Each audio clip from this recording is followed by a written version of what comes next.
about 2 pages worth of rules and tips in that coming up. Alder Lukens. Thank you, Mr. Mayor.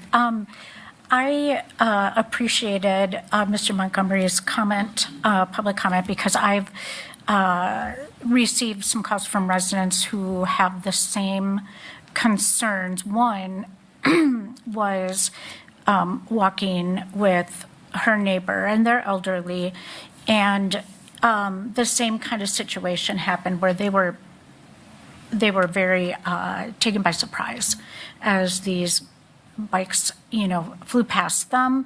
And, for anyone, you could get injured, but especially if you're elderly, a fall could lead to death.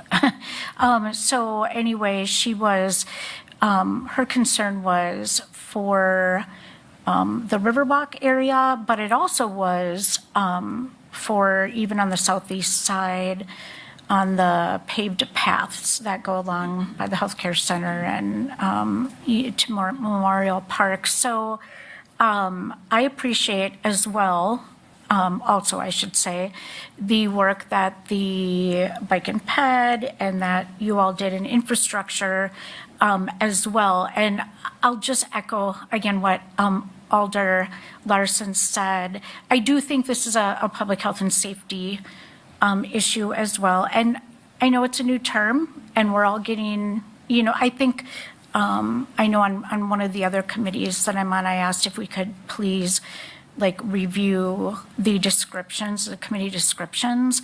And I think, I hope we can do that in each committee because, hopefully then the different committees can look at it or have some joint meetings because we did hear clearly from staff as well, about trying to save some time. But anyway, so I do think this is a public health and safety issue as well. I know that you report, Bike and Ped reports to infrastructure, so maybe we can always look at that. But I also appreciate knowing or hearing from you, Carrie, about the having things uniform from community to community. But so I guess I hope we can, continue to make progress on this. I do appreciate all the safety information because I know that there are a number of folks that are quite scared. And my grandson actually, he's in 8th grade and a friend of his has an e-bike, and this was in Weston, but ran into at Pick and Save, the thing outside that holds the carts, and really messed up his knee bad. And I don't know how fast he was going, but I think it was probably decent enough. So anyway, thank you very much. Thank you. Alder Slansky.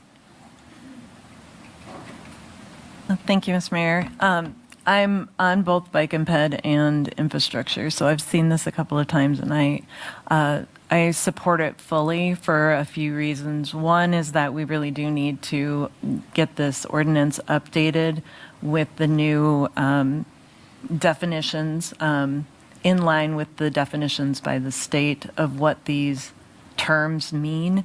Another is that I do think that it's very important to have some uniformity as bicyclists pass from one municipality into another, that they're not in compliance and then suddenly out of compliance and then back in compliance.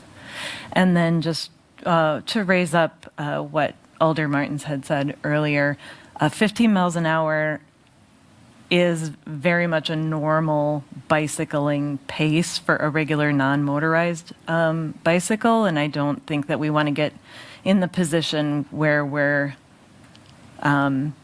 necessarily making e-bikes go slower. I recognize that they're heavier and they could probably do more damage if they hit people, but I think that we need to focus our attentions on making sure that people understand the rules of the road and respect one another.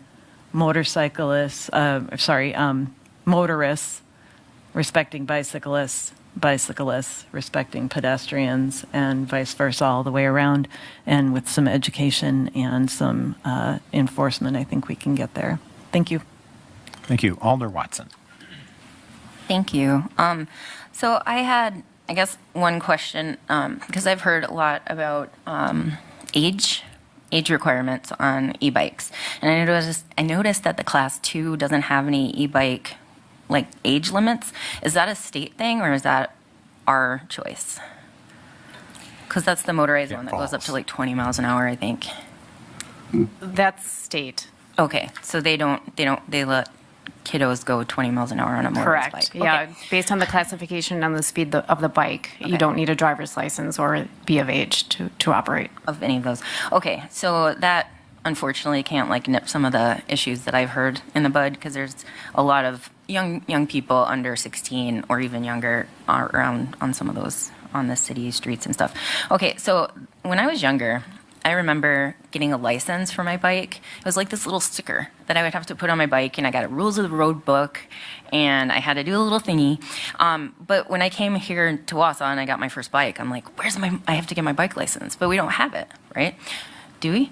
Or I mean, I have mine if I'm required to. We can, you don't have to. Okay. We do give the option to have bicycles registered, but it's not something that's mandated. Well, I wondered if that's something maybe Park and Rec can look at or Bike and Ped can look at, because I'm not saying like fees. Don't say fees. I'm not saying fees, but fees for maybe like if you didn't get it, and you were caught like multiple times. But I don't know, it'd just be a way to like know what we have out there in our population. Like, there's a lot of Class 3s and Class 1.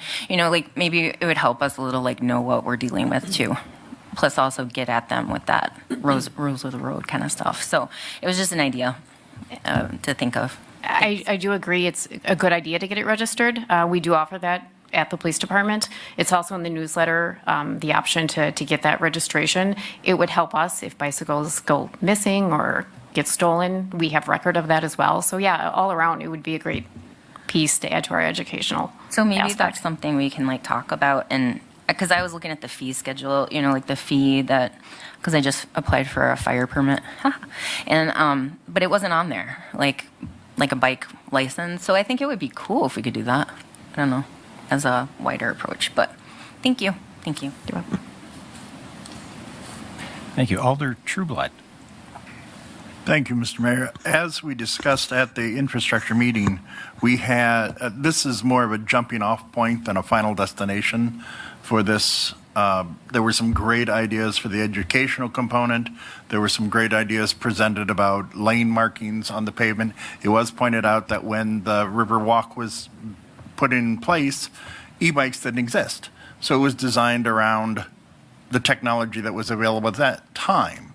So we do believe there needs to be a broader review of all of this, and how can we say we want bikes, but we keep building cities for cars. So there are many countries that prioritize bikes. They have established methods that work. So we will be reviewing some of those ideas and taking those items into consideration. This was that jumping off point. We wanted to get into, compliance wasn't the word. I forget the word we kept using. But it was so that we were working with the regulations of the communities around us, so that we were accepting the state's recommendations, so that cyclists, as they came from community to community, would have that uniformity. So I do think we can do better, and I do think there are some really great ideas on the table for that. We will be looking forward for those to come to be reviewed in the near future. So this, again, was just a starting point. I would not consider this the destination. Thank you. Plus, it